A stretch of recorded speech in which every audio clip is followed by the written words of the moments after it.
As a review of what we have learned so far about the impact of expansion on Indigenous peoples, we covered the Indian Removal Act of 1830.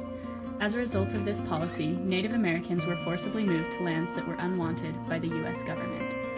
In the 1838 Cherokee Trail of Tears, 16,000 people were forced from their homes to an Indian territory which is now Oklahoma.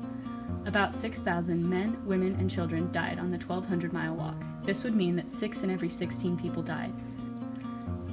Before we begin, let's go over some of our vocabulary words we will need for today's lesson. Assimilation, the process in which a minority group or culture starts to act and think like a dominant group, or assume the values, behaviors, and beliefs of another group. Dehumanization, the process of robbing a person or a group of positive human qualities. Internment, the state of being confined as a prisoner, especially for political or military reasons. Massacre, a thoughtless and brutal slaughter of many people.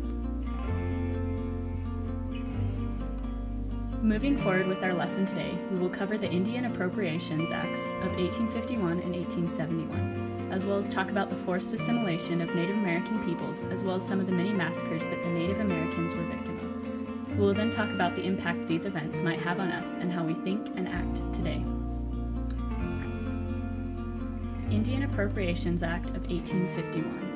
In 1851, Congress passed the Indian Appropriations Act that required Indigenous people to move to reservations. They did this for multiple reasons. The first was so the government could have more control over the Native American peoples. The second was to reserve desired lands for the white people that wanted them. The conditions in these reservations were poor, so the people had to rely on the U.S. government for food and other things they needed. It was common for the people in these reservations to starve or become sick from disease. The conditions in these reservations also didn't allow them to live according to their culture and forced them to act more like white United States citizens. The Long Walk. Many Native Americans fought against moving, so the government turned to violent force.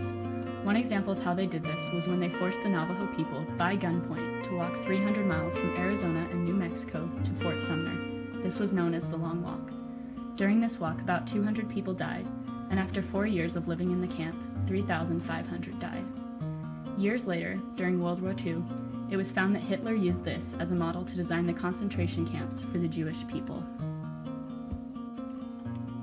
Indian Appropriations Act of 1871. Things continued to get worse for Native Americans with the Appropriations Act of 1871. This stated that the federal government would no longer recognize tribes in America as individual nations who were able to make treaties, and that all Native Americans were controlled by the federal government. Both of these things forced the Native Americans to be dependent on a government that had already abused them through force and violence. Today, though less violent, the U.S. government continues to control the Native Americans.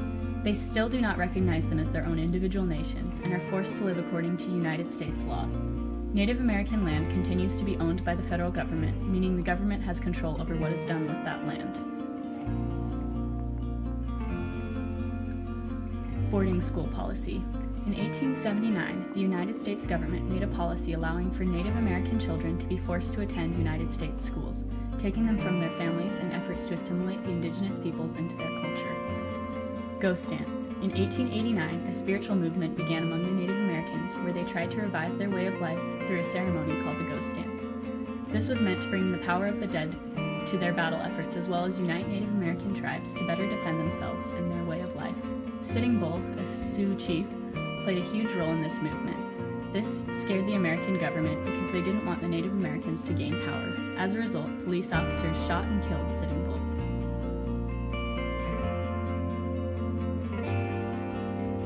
The Wounded Knee Massacre. When Chief Bigfoot heard of Sitting Bull's death, he decided to move to a more protected area in the reservation to perform the ghost dance. In order to stop this, the United States Army surrounded the camp. Chief Bigfoot sent men to surrender, and when the United States Army came to take their weapons, a disagreement arose, and the United States Army massacred about 300 Lakota men, women, and children. Takeaways. It can be hard to believe that people could be treated so poorly. How could the United States government support such terrible acts of violence and racism? Sometimes when people are faced with something that is different than them, and that threatens their way of life, they choose to react with hate instead of curiosity and understanding. We can learn from this and choose to avoid judgment as we try to understand others and their way of living.